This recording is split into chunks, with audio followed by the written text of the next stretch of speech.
Hello, everyone, and welcome to the 2 Point Conversion, our Monday night pregame show here on the Going for Two Live network. We're on YouTube, Twitch, Facebook, and Twitter. You can tell I'm not on Facebook. I don't even know how to say it.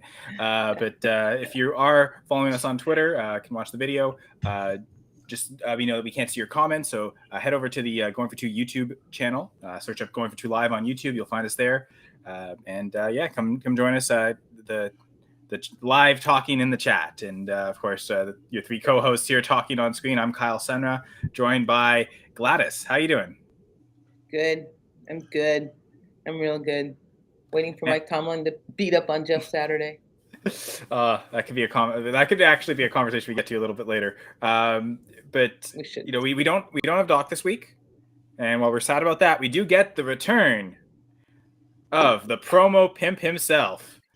Discord Dan, the B League says, and actually a new nickname now, the Jet Lag John. I hope you're okay. Jet Lag John. Oh my god. Wait, the Jet Lag Don or John? John. Why John? Is that your name? It's JAWN John. Which, to be honest, Dan, I've heard other people have heard that. I thought that was a Philly thing. Is that It's a Philly thing, yeah. Okay. It's a Philly thing, yeah. John is a word for an adjective, not an actual thing. So you can replace anything with the word John. Wait, apparently. I can replace anything with the word John? Yeah, so like this John is terrible. Dude, I'm so using that all night tonight. There you go. But you got to make sure it's JAAW though. It's not OH. Yeah. It's AW. You got to pronounce it John that way because it makes difference. So I work elsewhere with the Dynasty Rewind, and a lot of them are from Philly. So like they roll it out there a fair bit. So every now and again, like it just gets stuck. I also didn't have a word to pair with jet lag. So alliterations are awesome. And I know how you feel about them. So the John is the best. There we go. I'm on it. To be honest, the Cleveland connoisseur. There he is. See, I'm on another one. To be honest with you, like I still don't know what time zone I'm in. I'm still struggling. I was up at like 3 a.m. this morning, and I thought it was like bright white outside. I'm struggling. So we're there. We're getting there.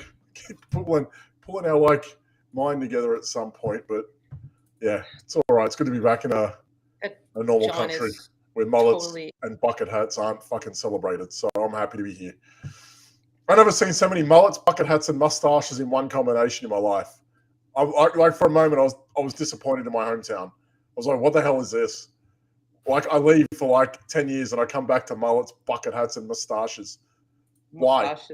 Yeah, bad Paul Bongiornos everywhere. It's just atrocious. I don't know how people thought that this was the way to go. It's not. A mullet is never the way to go. A Paul Bongiorno is never the way to go. Who goes out in a bucket hat? What's a Paul Bongiorno? Thank you. I know. You don't know what a Paul Bongiorno is? That would be the porno-mo. Paul Bongiorno is a porno mustache. Oh, that. Yes, nice. But Paul Bongiorno back home he's a news anchor. So how does that work? Yeah, so we replaced the word porno because it's a little crass with Paul Bongiorno. So it's a good old I am learning so many new words today. Yeah. Mullets, mustaches, bucket hats. Who wears a bucket hat out at a club? Why? How did this happen? What did I miss? I got kids. I don't go out too much. I get it. When did a bucket hat become a thing? Well, okay. Has anyone seen the Eli Manning, Peyton Manning commercials? Yes, like the Play 60, where Eli's wearing the bucket hat, and he's all like, he just doesn't understand us youths, right? And it seems like he's trying to be the poser, cool kid wearing stuff that's traditionally cool. None of these guys are Eli or Peyton Manning. Let's put it. Well, right. I guess I get that, but I think the idea I was saying is that Eli is wearing the bucket hat to kind of think he's cool and hip. So I guess that's a cool and hip thing, which I'm clearly not cool or hip because I use both those words probably. Eli can wear whatever he wants and get away with it. It's fine. It's fine. That's a stretch. That's a stretch. If this guy could it's not like Eli was on the worst 7-4 team in history or anything. Yeah, that's a stretch. Are we still at that actually, Dan? There were 7-4 teams. There must be at least one that's worse. That's a John. The worst 7-4. It's the worst 7-4 team in NFL history. They're terrible. They were only leading. They were only up in Dallas at halftime with no linemen, no receivers, no cornerbacks, no safeties, and 3 linebackers on the IR as well. It's okay. Don't worry. All right. 2 things. 1, best commercial ever. Eli, Peyton, and whatever the other kid's name is. doing the pantomime, Yeah. and Eli goes, "Is that a thing?" Eli has like the best facial expressions and He's- the best like lines. He really does. He's very subtle. Yeah, exactly. Uh, Is that a he's- thing? What? Yeah. And His delivery is deadpan as well, to be thank fair. you. Yeah. It's great. I have more. I like Eli more now than I did when he played. Oh, yeah. But A lot of people do now. That's the funny thing. Everyone hated him when he played. Yeah. He was. I never seen anybody, and it's funny because Jones took over from Eli, and he's a replica of how to do a post match interview. It's just it's uncanny how it is just morphed into the next guy. But he always had, like, I don't know if you guys would have got them, but out on the East Coast, he did a lot of commercials out here, and they were funny as hell. His Dunkin' Donuts commercials out here were great. See, like, you're like, okay, like he's got a little something to him, like you can see, okay, it's a 20-minute commercial, a 20-second commercial. He's all right. He's got something there, but like, it's obviously like he does his show with Eli on Monday nights as well. I mean, I know they're competing with us for airtime. I get it, but you know, no, they're after us. No, they're okay. Well, it's tough act to follow, but still, like you could see even with those two, like Peyton's trying to steer the ship, and as the little brother, I know this being a little brother, he's just trying to ruin it for him. And he does a good job. Actually. You can see, like, in his mind, he's ticking over. He's like, how can I ruin this for How can Peyton? I make this make it worse? And he did it for a while, winning 2 Super Bowls to his 1 for a bit. He was ruining it for a while for a bit. Especially, wasn't the first one the year after Peyton won his first? So, like, Peyton didn't even really get a full calendar year to celebrate being a champion. And then Eli suddenly comes around and, I got one too. And the second thing is, the defensive tackle yelling at Russell Wilson has made my whole month. That was like the best thing ever. You know what's the best? Wait, you know what the best thing ever is? What? You know what the best thing ever is? Defensive tackle yelling at Russell Wilson. No, there were 2 things I saw. The Broncos would be 9-1 if they scored 18 plus points in regulation each game this season. Mm-hmm. And the other one I saw was that Russell Wilson has more bathrooms than touchdowns this year. He has 12 toilets in his house. And he's got 9 tasks. Cooter Doodle also had a funny thing about that too. He's only scored 9 times since September 12th, and there might be a bunch of us that are luckier in the world. Oh my god! No. Yeah. Well, okay, so Gladys, I think part of I think I agree with you. Like that, seeing that defensive line thing was 98, whatever. There was an 8 involved. 8. There we go. What are you talking about? What's happening? I think. That lineman represents all of us because I think all of us are just so enraged at just watching Russell Wilson every week do this. So throw the fucking ball. Throw the ball. Quit holding it. Quit running around. Throw the fucking ball. It's the opposite of what Richard Sherman a few weeks back, right? What did Richard Sherman? Richard Sherman on Monday night, yeah. It was like one of the first games of the year. Like he was having like a gotta run the ball because he threw an interception on the 1 yard line, right? Yeah. He was having like a minor panic attack PTSD. about it. Yeah, it was. You could see like he didn't want to keep talking, but he had to get out of it. The Richard Sherman face, talking about like Eli Manning face, but Richard Sherman face though, like almost crying, heartbroken face at the end of the Super Bowl there. How did that happen? He still hasn't gotten over that. Like, it almost looked like that same face. That's why I think it legit is PTSD. So I hope he gets help. All right, sorry. Gator is pointing out there's no doc this week, so that's why we haven't like gotten into injury talk right away. But I mean, what we do know is there is at least so far the injury reports for the Thursday game, and so just 3 players of note that were questionable. I added them to the show sheet so we could talk about them.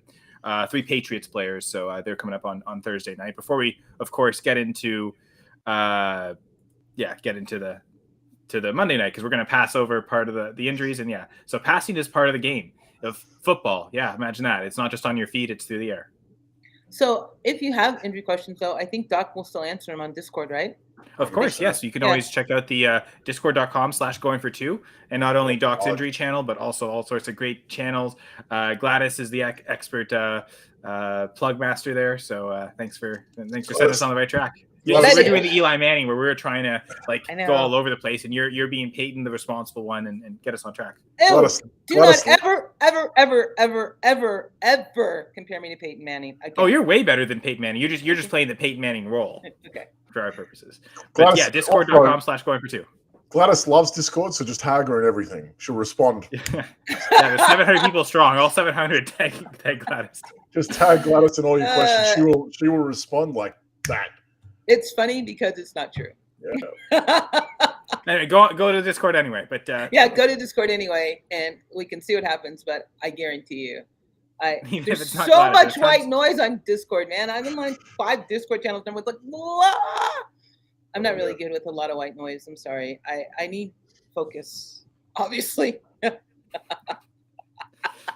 So we'll focus on again those Patriots players that are get the injured. incense out. Like... Get the incense out. It already is. You can't tell.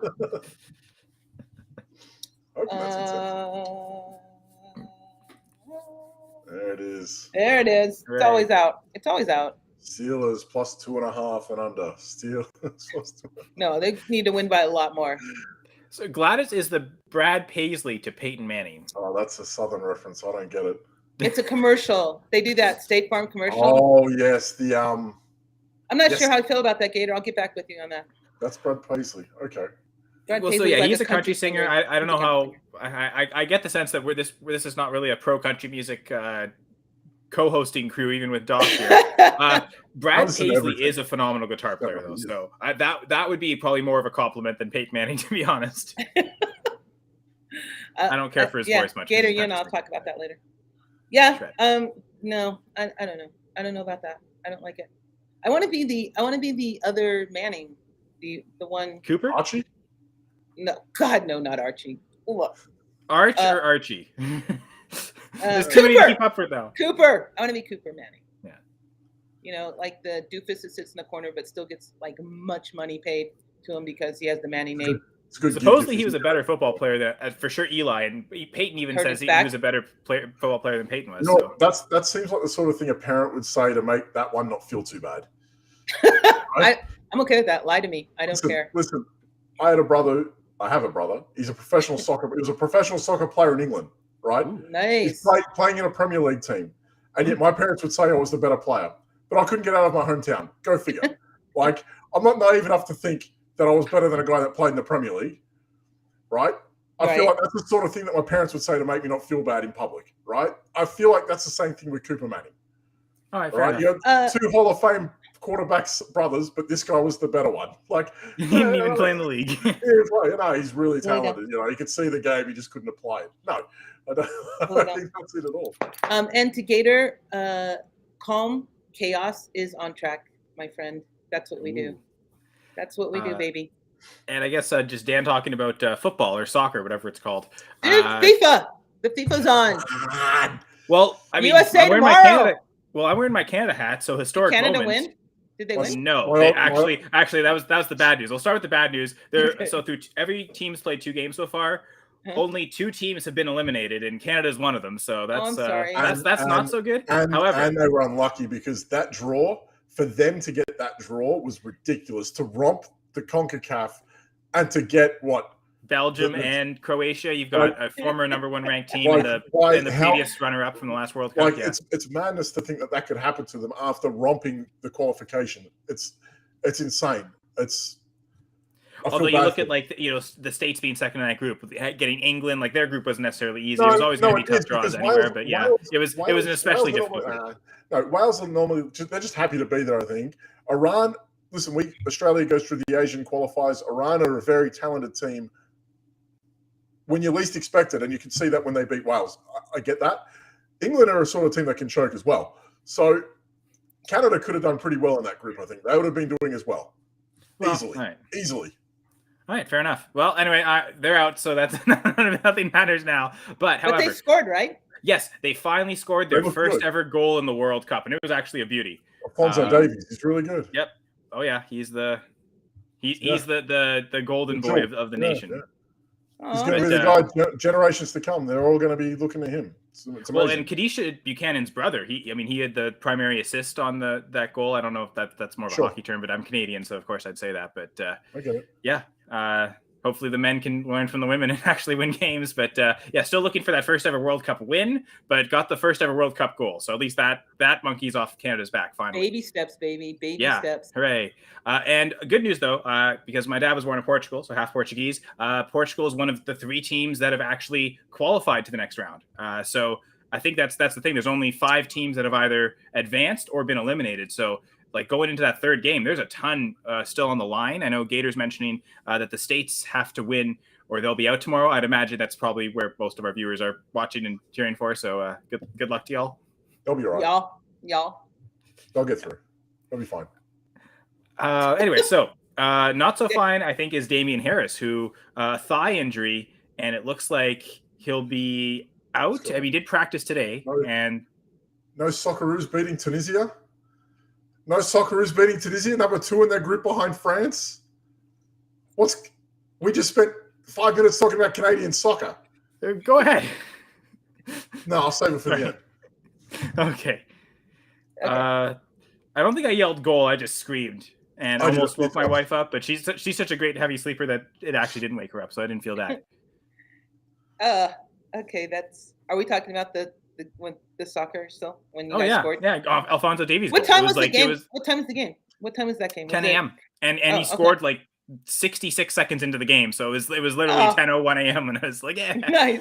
And then it was all downhill from there. Anyway, so Damian Harris didn't practice today. Not sure if he'll be in or not. Again, it's always checking the injury reports.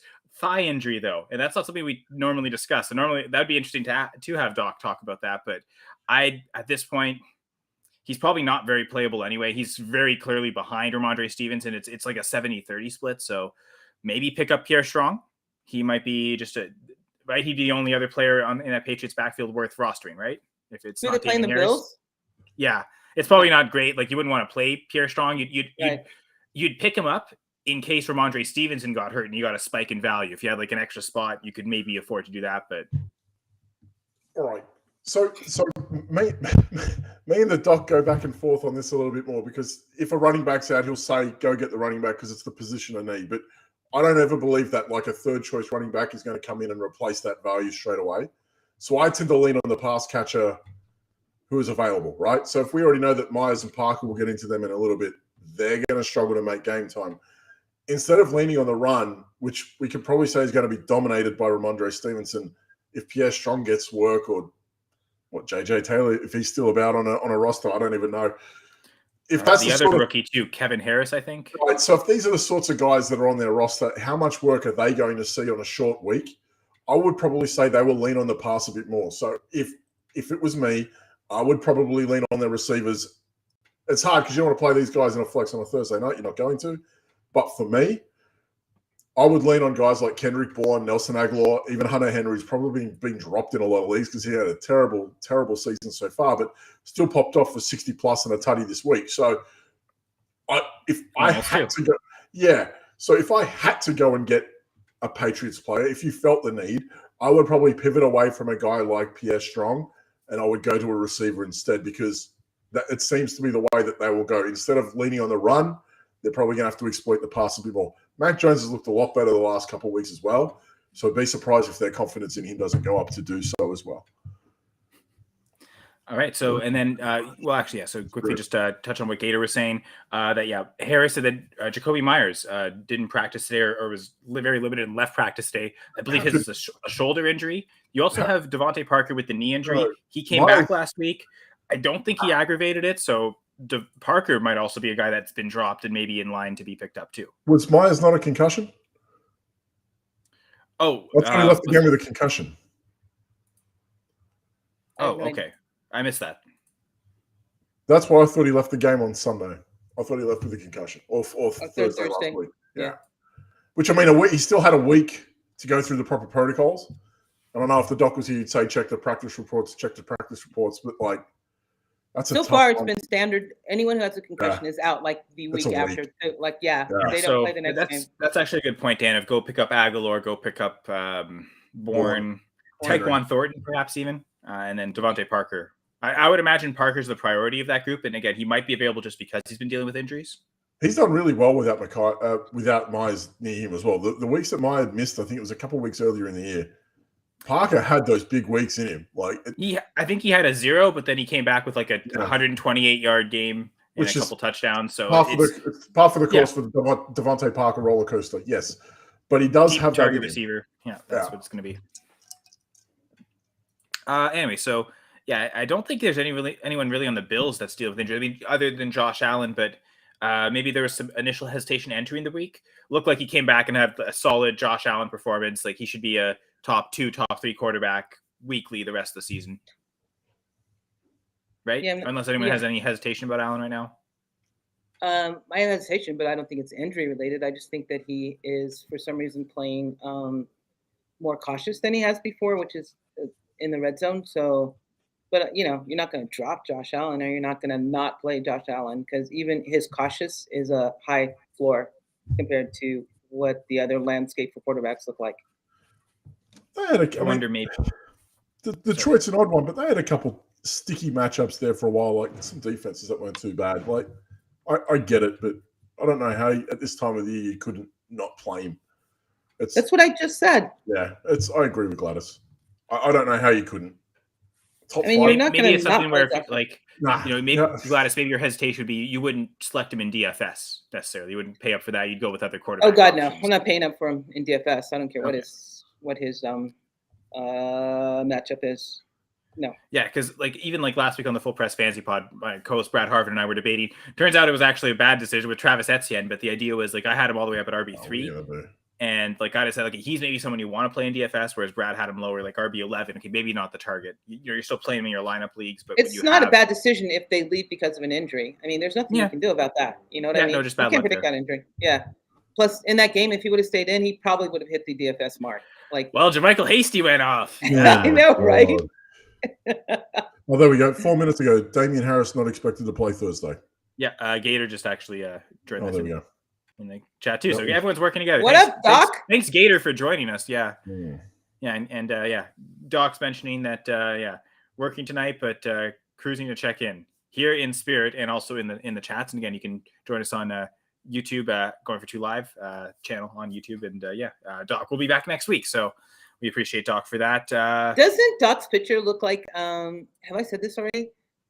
Tony in the Iron Man 1 when he's out. I'm pretty sure that's exactly what it is. It's a picture of Tony Stark. Oh, good. So it's not just you guys. Yeah. Thank you.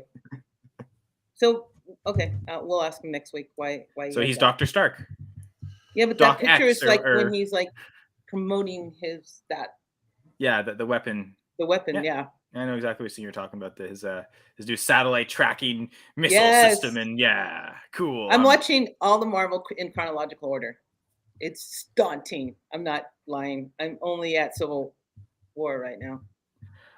When they came out with WandaVision, Victoria and I watched it, and then we started that. So that was it took us almost a year and a half to get through. We weren't doing it every weekend, but we eventually hammered all the way through, and now we're to the new releases now that have come out since Infinity War and Endgame.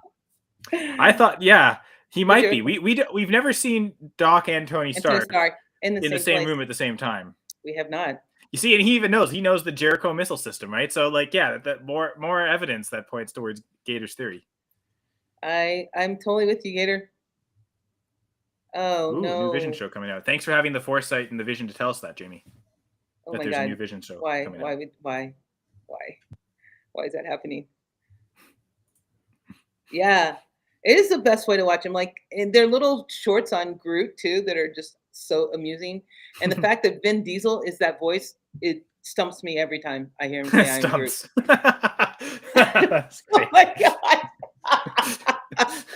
You're the best, Gladys. Dan, you need to start watching pop culture stuff. I do. Yeah, he watched Star Wars. He hates Luke Skywalker. You did? Yeah, he's a dick. So what do you think? Does Zach Wilson look like Luke Skywalker in his No, Zach but Wilson he also looks like a dick. Yeah. Zach Wilson looks like a Ken doll that doesn't have any gender parts. Which is a Ken doll. Exactly.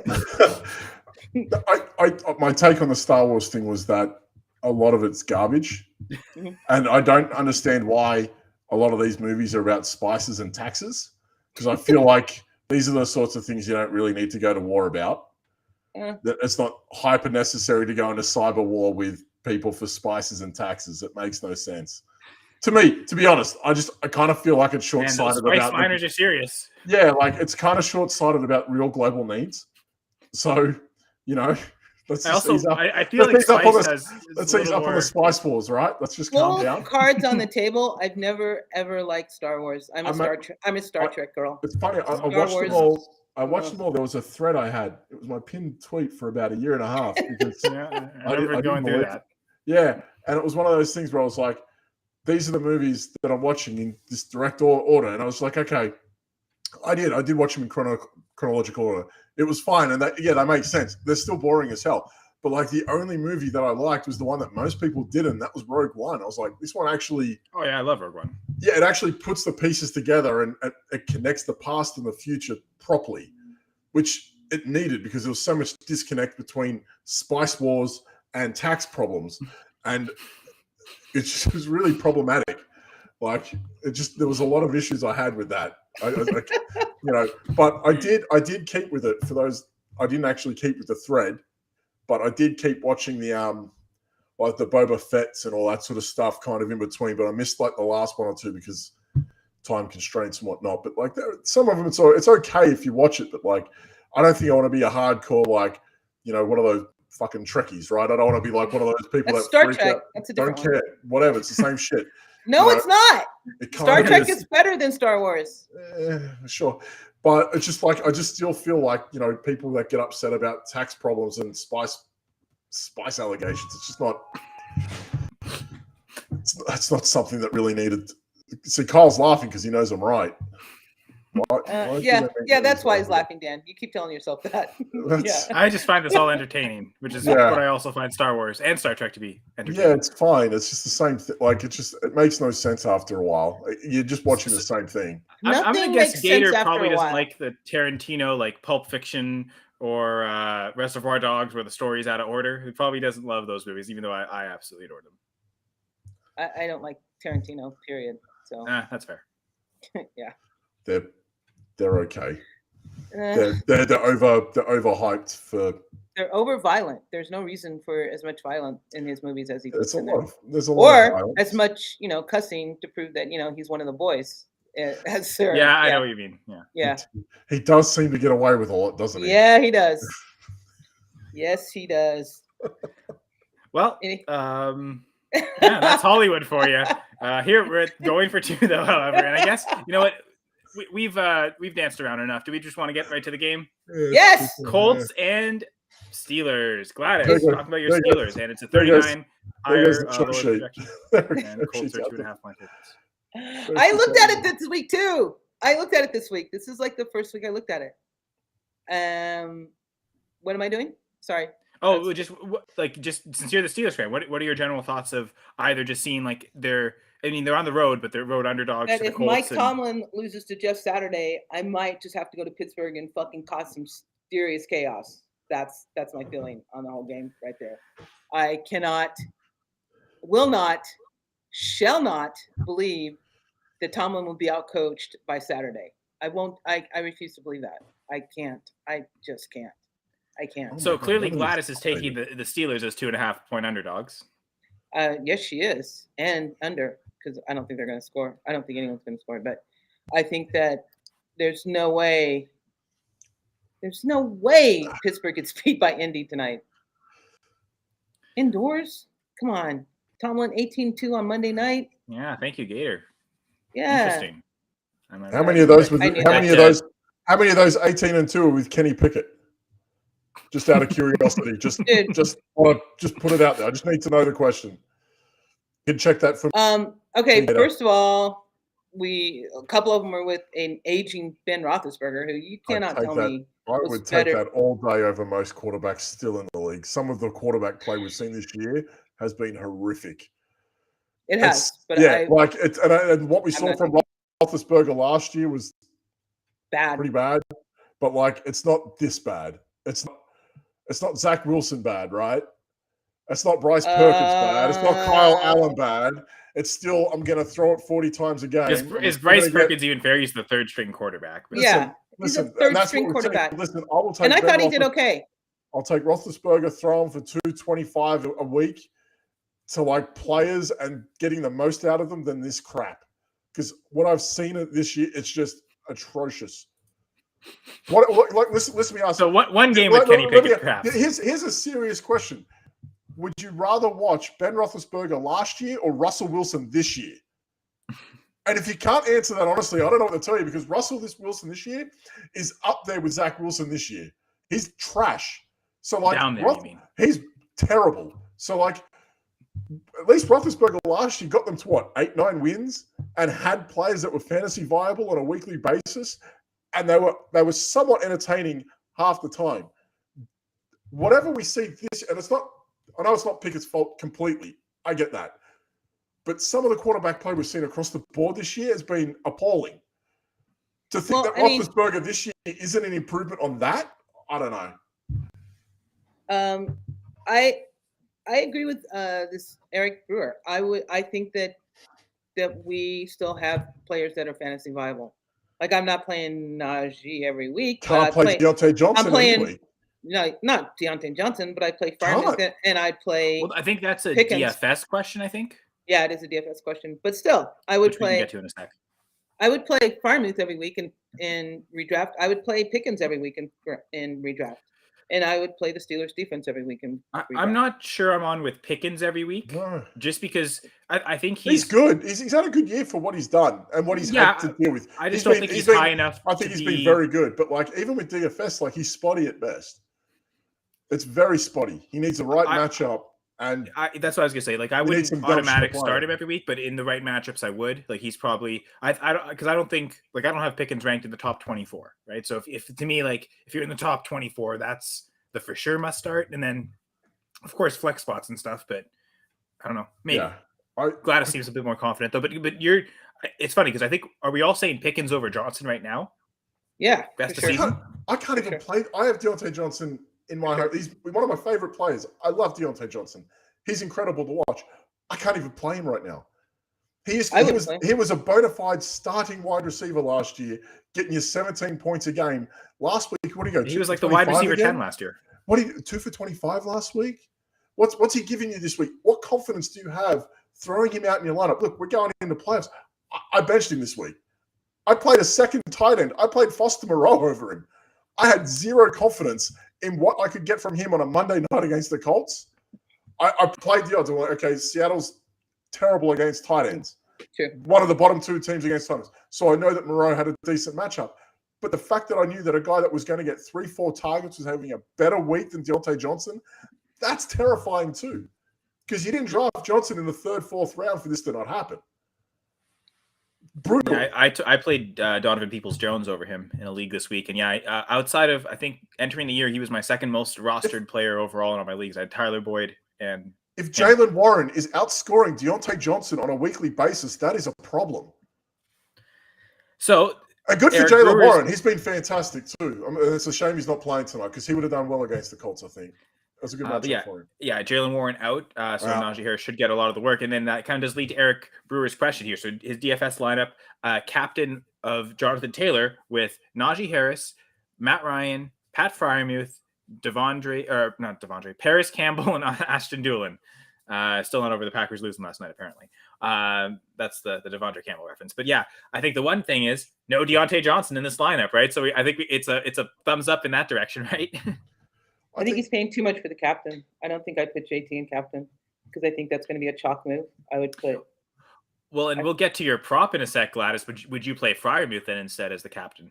I actually in my DFS I put Freiermuth as captain, and I have Freiermuth as captain, and I don't have the only difference is I don't have Najee in at all.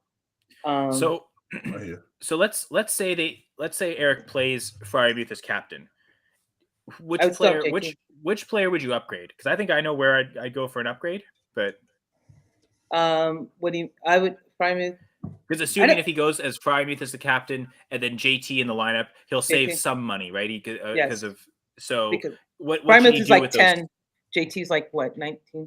Freiermuth is 10 and JT's like 9,000 more, I think. And being the captain, it boosts it more. So if you have a less expensive captain, he'll be able to save money by doing that, I believe, right? So if he does that and switches Freiermuth and JT, which other spot of these players do you think he should upgrade? Well, it appears that he's going. Let's see, what is that? 1, 2, 4, 2. So he's going high on the Colts. he's going 4-2 Colts. If he puts Frymouth captain, has JT, Matt Ryan, I would upgrade either. Well, I like Paris Campbell. Campbell's interesting. Yeah. Can I suggest actually a different captain? Is Matt Ryan less expensive than Jonathan Taylor? Yes. I think I'd make that the captain. And then, because to your point, Gladys, he's already so invested in the Colts. If the Colts offense really is going to perform, especially with the receivers, if Paris Campbell's going to have a good game, it's probably going to be through Matt Ryan's arm. And same with if Aston Doolin scores a touchdown, that's probably a Matt Ryan passing touchdown. So that almost makes more sense as the captain to stack with those two receivers that he already has. Mm-hmm. I mean, if that's your game script, I like that. Matt Ryan captain, JT, Campbell. Doolin's an excellent choice because he's probably going to be like 10% owned at best. And he is a good threat out there. Yeah, I like it. But, so I think the idea of playing JT as captain is if we like this lineup and he's able to afford all these players with Jonathan Taylor as captain, like you were saying, Glass, your initial thought is, oh, that's so expensive to pay up for the captain, but it seems like he has a lineup that works. So I guess it's contingent on if Eric does pivot down to either Matt Ryan or Freiermuth, it's all about which player that he can replace. And maybe that's not even there. Like, let's say maybe there's not a significant upgrade that he can make. Is it just better to stay with JT as captain? Steelers defense at 4,400 to be captain. I mean, TJ Watt's going to get some, isn't he? He is. That's true. Yeah. That O-line has been pretty bad. And Dan, that does lead us to a second question. So all to say, Eric, I think we really like the lineup. I don't know if there's anything really structurally about this that we change. I think I guess the thought is, how committed are you to Jonathan Taylor as the captain? Jonathan Taylor in the lineup makes a lot of sense, but does it make more sense to go with a Matt Ryan or Freiermuth as a captain? And that's maybe something to play with a little bit. I don't know if you Eric, you're still watching, if you want to try things out and let us know what you think of that. But that might be the only thing we do. But this is also a pretty good lineup, I think. I think it is too. Right, so that leads us to another question here.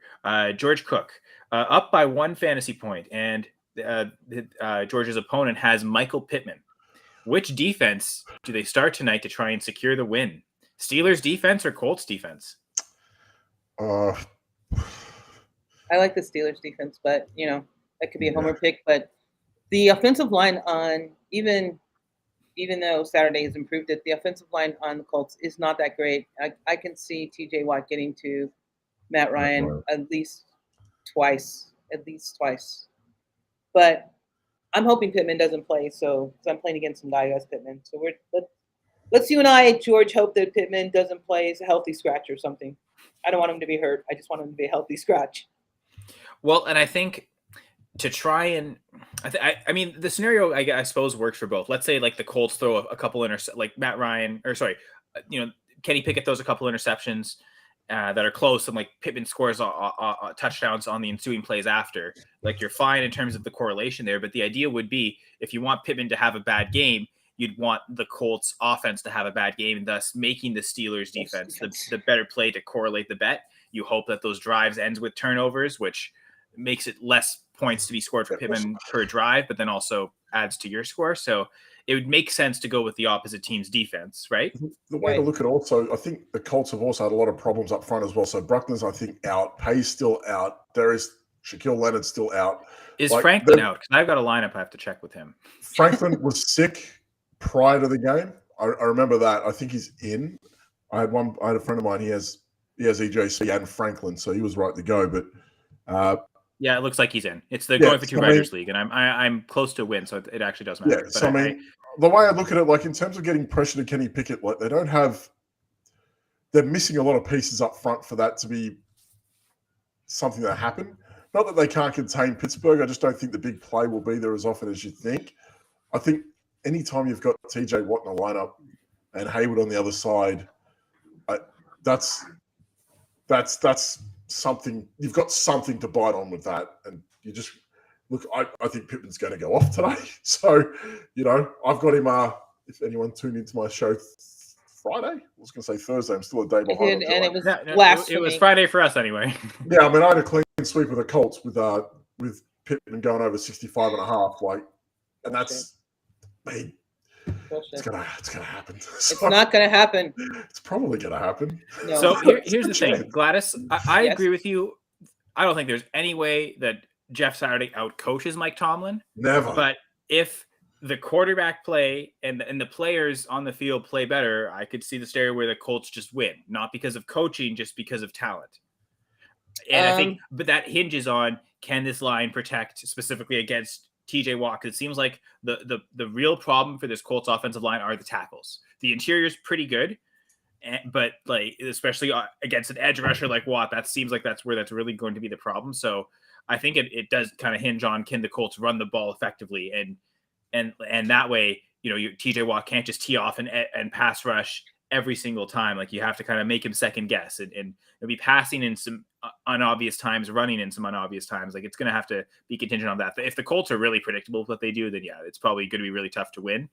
Not to say that that'll be necessarily out coaching, because yeah, there is a chance that happens, and Mike Tomlin just completely out coaches Jeff Saturday, and it's not even close. But there's also a chance where the players can make up that difference with coaching. Is that why you picked the Colts?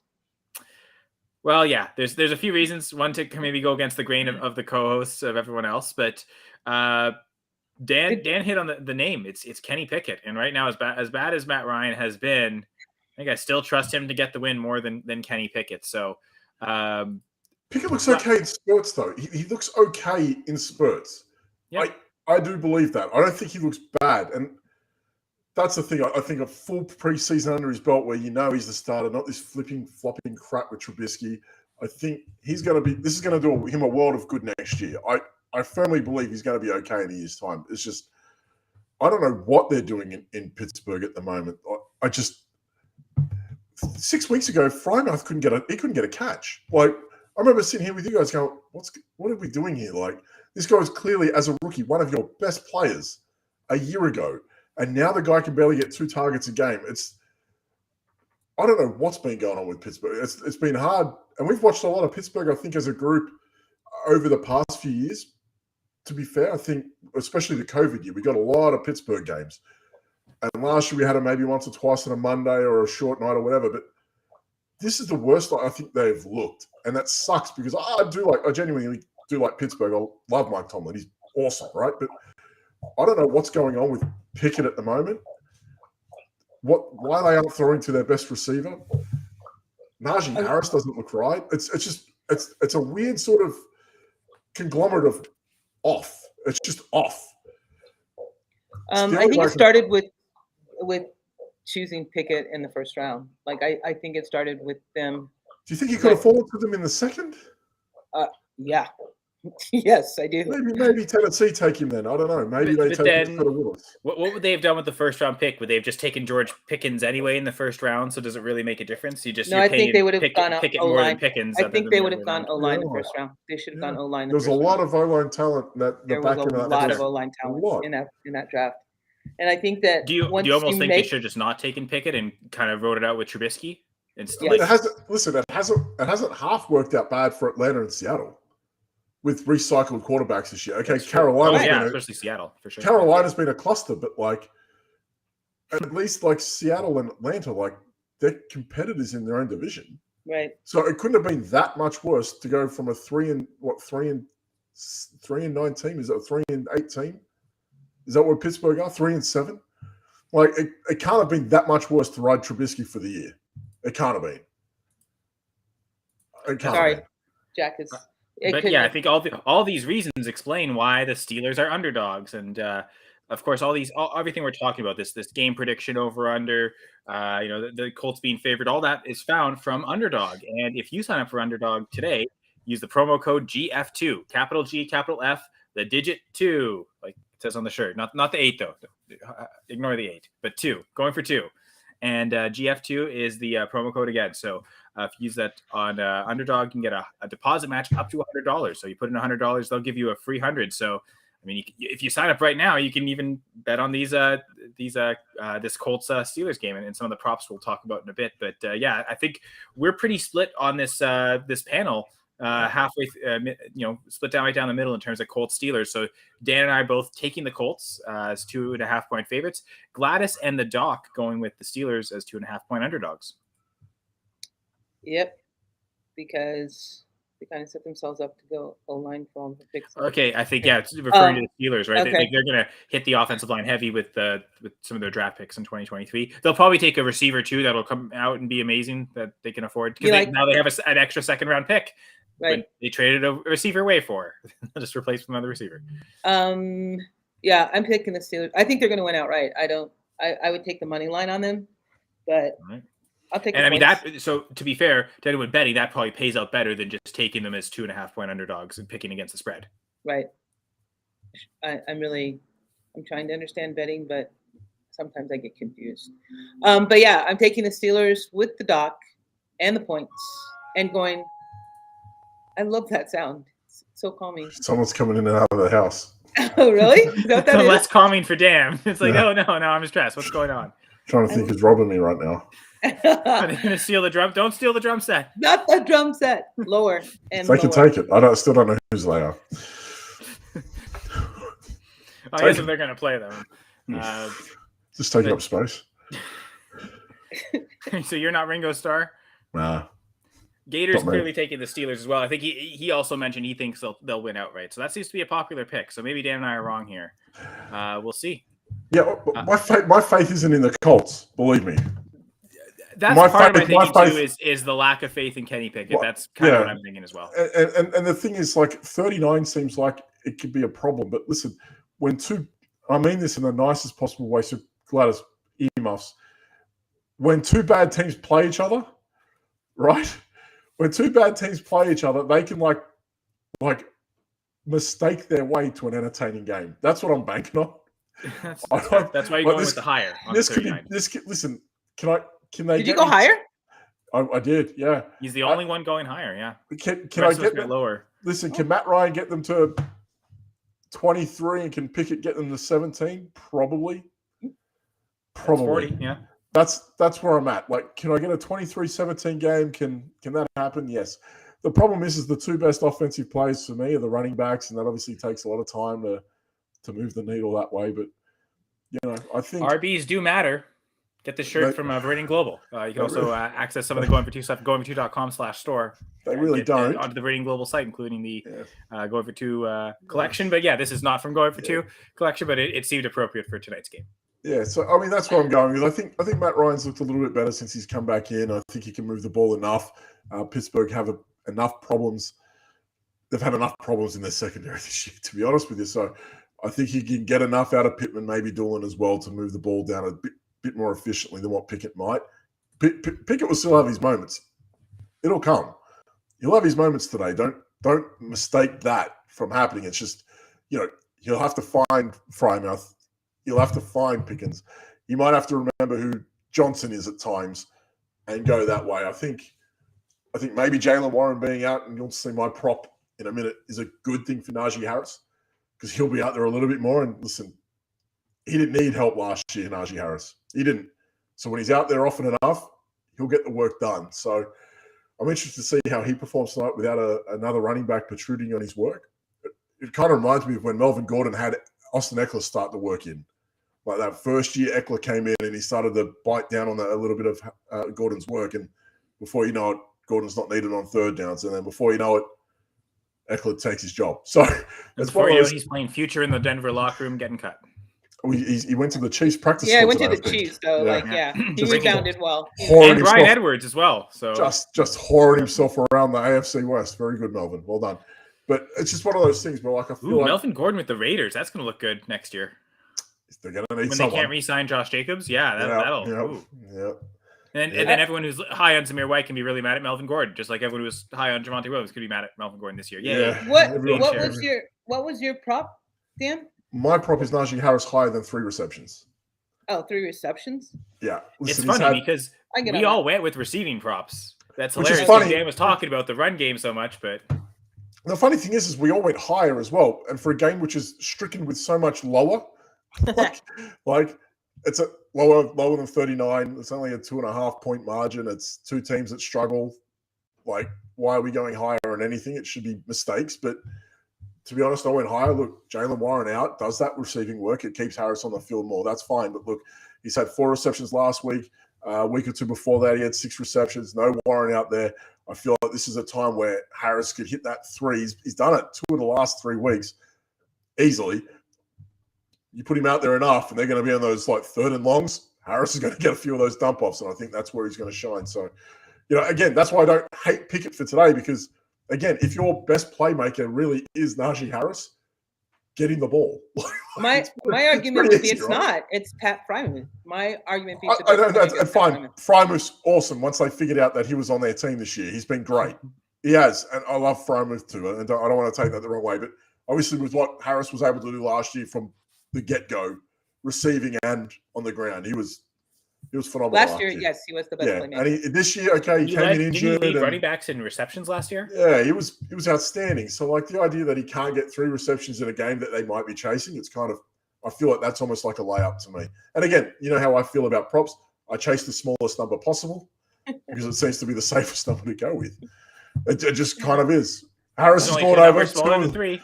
Yeah, well, he's gone over 2 of the last 3 weeks, and there's no other running back on his roster that can kind of compete with him for those air yards. So why not? It's funny because Doc also went with a player on receptions. He went George Pickens 4 receptions higher. It's funny because in my mind, when Dan was saying, the Steelers' best playmaker be Najee Harris, in my mind I was thinking, is it not George Pickens? But then Gladys did remind us of the tight end. And so Gladys, I want to talk about your Pickens has been really good too. He's been really good in a really bad, I'd say it again, in a really bad team. I think Pickens has been really good. So I'm looking forward to see what he can do against this Colts team. I think he's going to have a good day. Yeah, I was intrigued. I was actually intrigued with his yards more than the 4 receptions, but I think his yardage is pretty close to what you're going with, Gladys. 43.5 higher for Pat Freiermuth receiving yards is what I went with.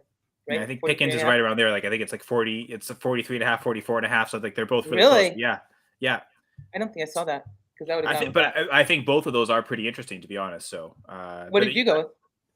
Well, I'll get to mine in a second, but did you want to talk about like Freiermuth, like your argument for saying he is their best playmaker? Right? I'd actually like to hear you expand on that a little bit. He in the last 4 weeks he has like a 20+% target share. He's had over 43.5 yards in the last 3 out of the 4 games, and it wasn't even close. In the game he missed, he had 36 yards. He's had like 7.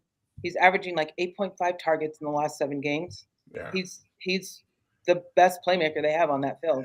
It's weird when you watch because it feels like it comes at the end of each half. Yeah. And they just go bang, bang, bang, bang, and then halftime. And then he does nothing for another 1.5 quarters, and then with like 5 minutes to go, Matt Canada bang, sucks. Bang, bang, yeah. You're actually gonna call it. It's blame Canada. Matt Canada sucks. I mean, the last game, they had like 12 yards the second half, the complete second half after dominating the first half. It's ridiculous. I didn't watch much NFL while I was away, but that was a game that I did get, and it was hard to watch.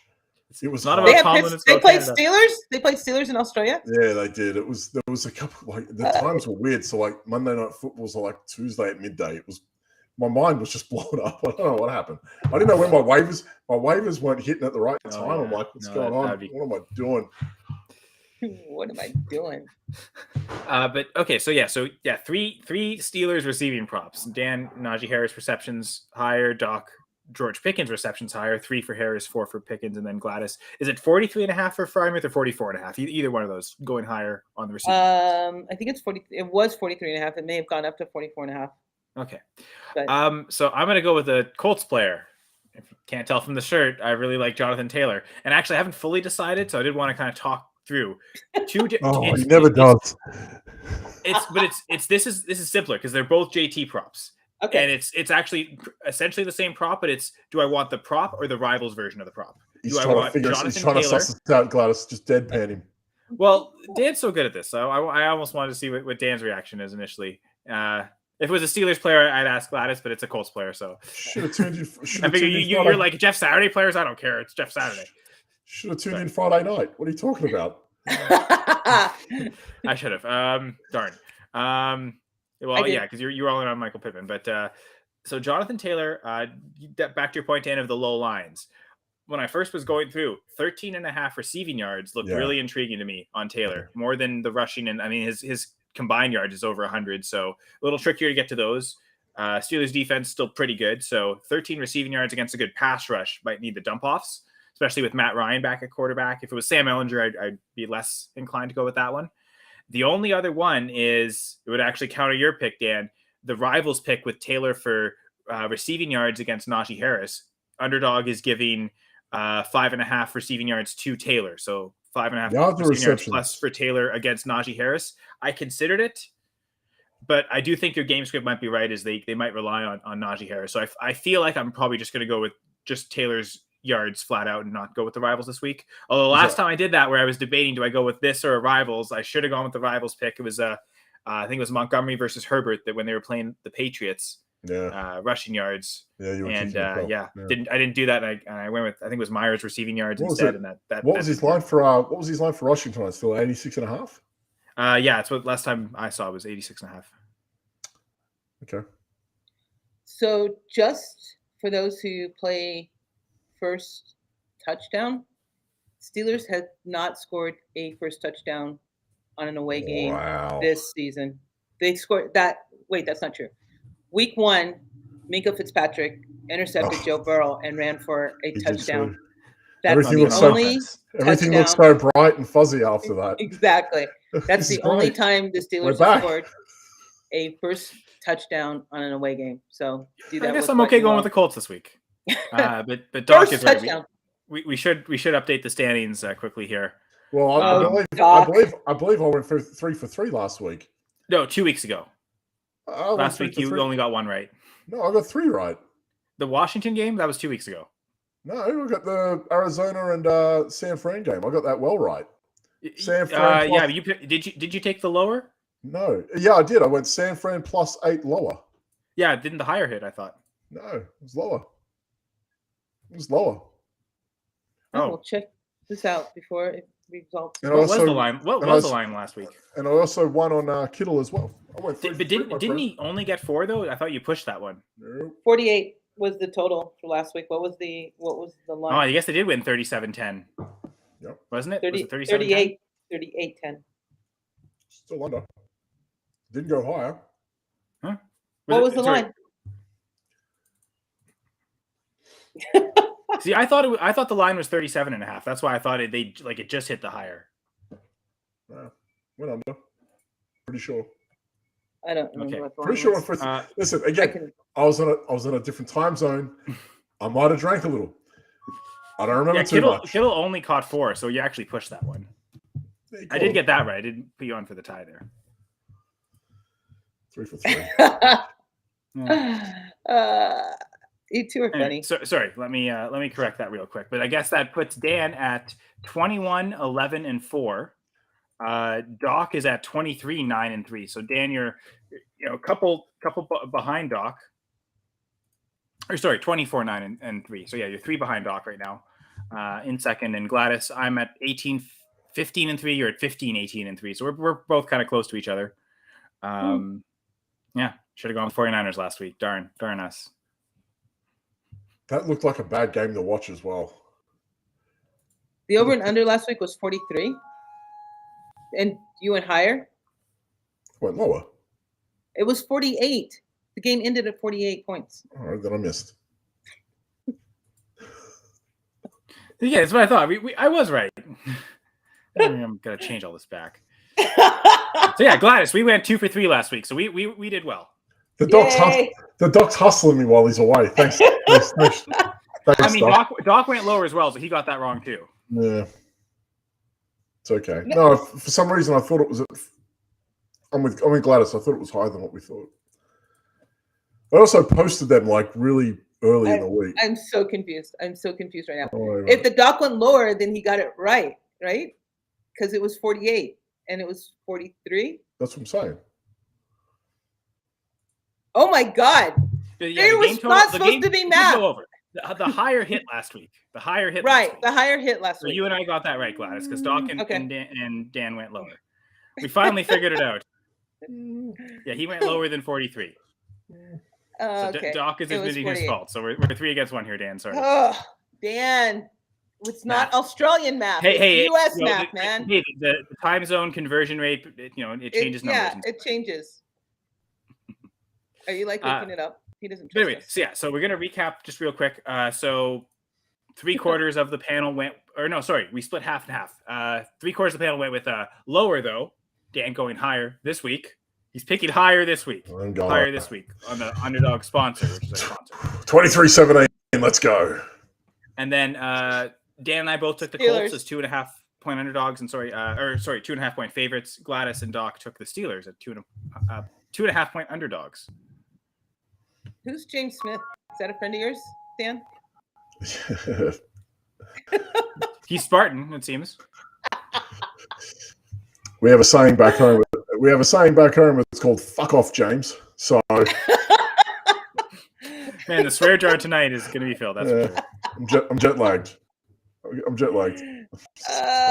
And Doc's still working, of course, always contributing, and he's still winning these props and bets. And he was all the start of the year. I'm not very good at this, but he's still leading the way. Blah, blah, blah. Whatever, Doc. Wherever. Well, hey Dan, if Doc gets all 3 wrong and you get all 3 right, you'll catch up and you'll be tied. So just get all 3 right this week. You'll be good. Because to your credit, Dan, you got all 3 right 2 weeks ago with Washington. Yeah. So you can brag about that week if you want. I don't brag about anything with Washington, my friend. Right, fair enough. I should take any pride in that. Okay, well, we'll talk about the props. So Doc and Dan both went with reception props. Najee Harris, higher than 3 receptions. George Pickens, higher than 4 receptions. Dan went with Najee. Doc went with George Pickens. Gladys took Pat Freiermuth, higher than 44.5 receiving yards. And I took Jonathan Taylor, also higher receiving yards, 13.5 for JT. They all seem like very logical things to happen. So we'll all get all 4 wrong. Yeah, like you know what it is when I see them laid out, and you go, when you see them laid out, you're like, you can kind of see a picture of how these things can happen through a game. You're like, all right, well, okay, Freiermuth, they're going to play catch up. They're going to have to do it quickly. I get it. I like the idea of Harris getting the receiving work with Warren out. Okay, I get it. Taylor's going to dominate the game. Okay, I get it. Pickens is the big play guy. I get it. So, like, we're not chasing totals either.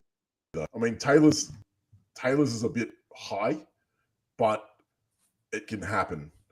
It really can. All he needs is that one play, and he's over, right? So I feel like they're very close. I like the idea of this hitting for all 4 of this week, to be honest. I think it's close.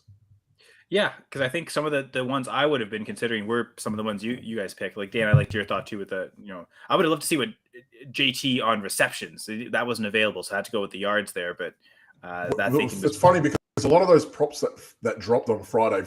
Obviously, my show's on a Friday night. And I see props that hit on a Friday, and half of them aren't there. They disappear. They realize people have gone to one side or the other, and they don't want to lose pounded money. Good job, underdog. Taylor at one point was like 12.5 receiving yards. I was like, oof, like that's. I can see him getting 1 target and getting 1 reception for 15. Like that can happen. 2 for 15, sure. 3 for 15, maybe not. Like it's funny, and then like hits Sunday morning, and then it lasts an hour and a half. They're like, no, we can't do that. They kill the odds. They're pretty quick. They're pretty good, to be honest, at killing odds that they know that are just bad. My show looks terrible. Hits Saturday morning.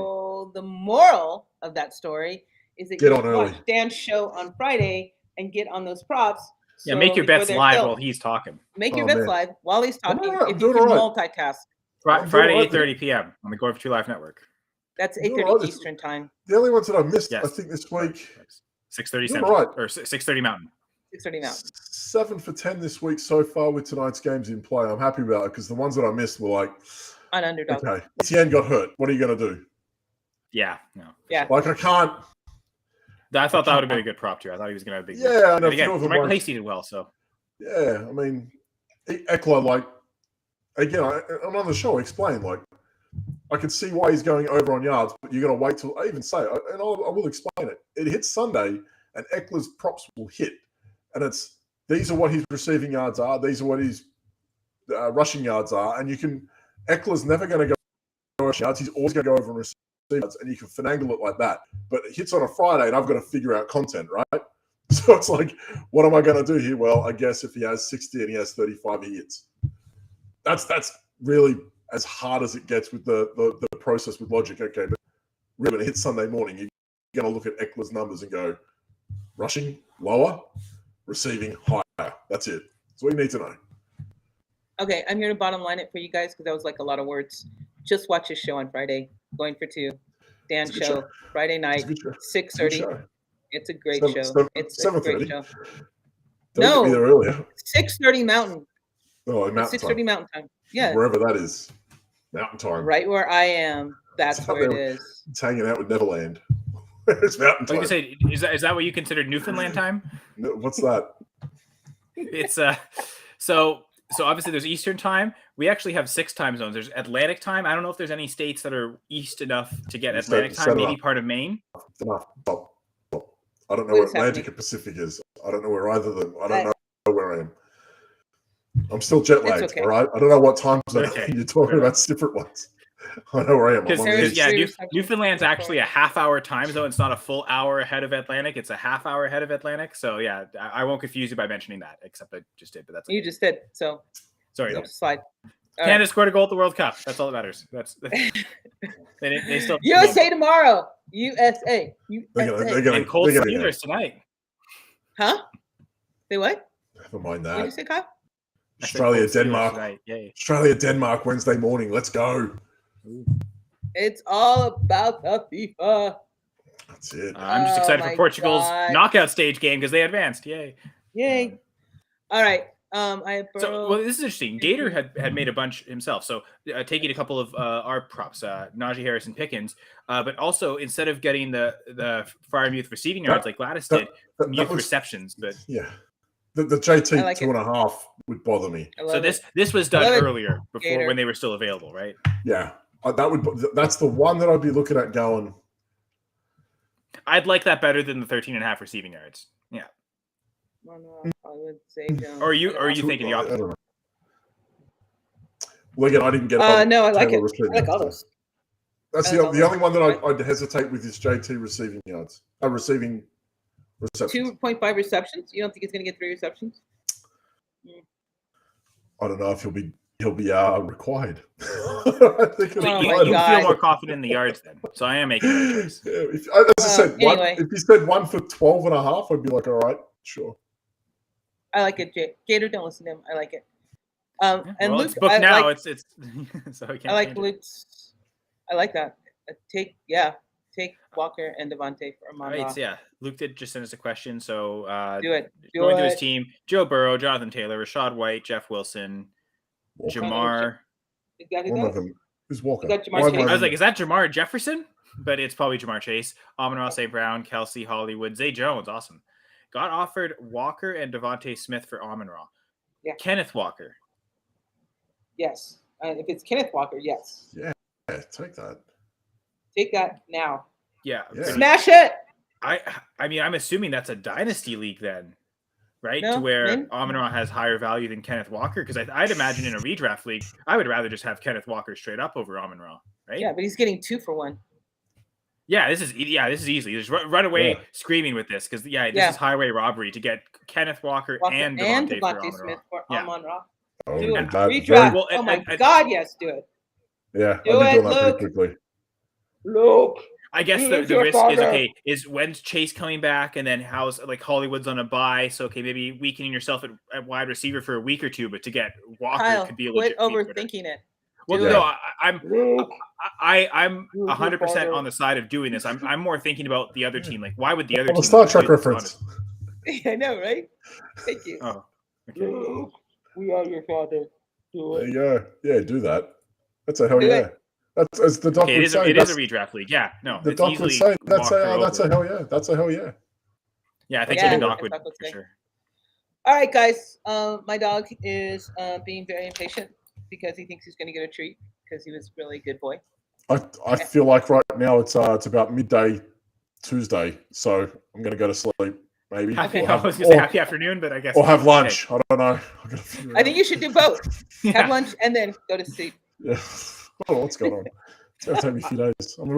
I'm actually quite concerned. And yeah, Kenneth Walker, simply because RBs do matter.